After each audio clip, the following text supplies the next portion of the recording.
यह एक रहस्यमय और अजीबोगरीब जगह है जहाँ एक पारदर्शी दीवार है और उसके अंदर और बाहर दो अलग अलग दुनिया है। जो भी अंदर गया वह कभी जिंदा बाहर नहीं आ सका। लिसा ने एक टीम बनाकर वहाँ तनशेन के लिए भेजा। यह जगह किसी आदिम जंगल की तरह है जहाँ पेड़ पौधे घने और हरे भरे हैं। एक जर्जर लकड़ी के घर के सामने अजीब फूल भी उगे हुए हैं।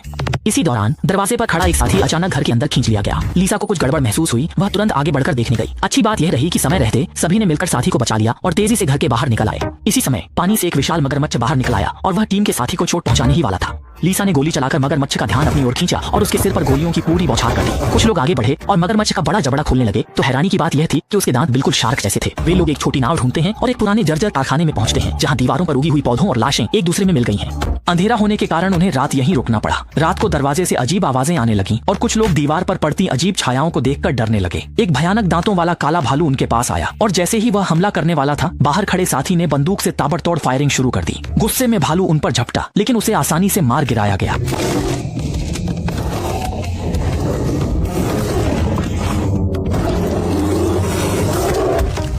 लिसा डर के मारे एक गुफा में घुसी जहां उसने एक मानवाकार जीव देखा। उसने मशीन गन उठाकर उस पर गोलियां बरसाईं पर कोई असर नहीं हुआ। लिसा जल्दी से दूसरे सुराख की ओर भागी और जैसे ही वह बाहर निकली उसने देखा कि वहां भी एक मानवाकार जीव उसका इंतजार कर रहा था।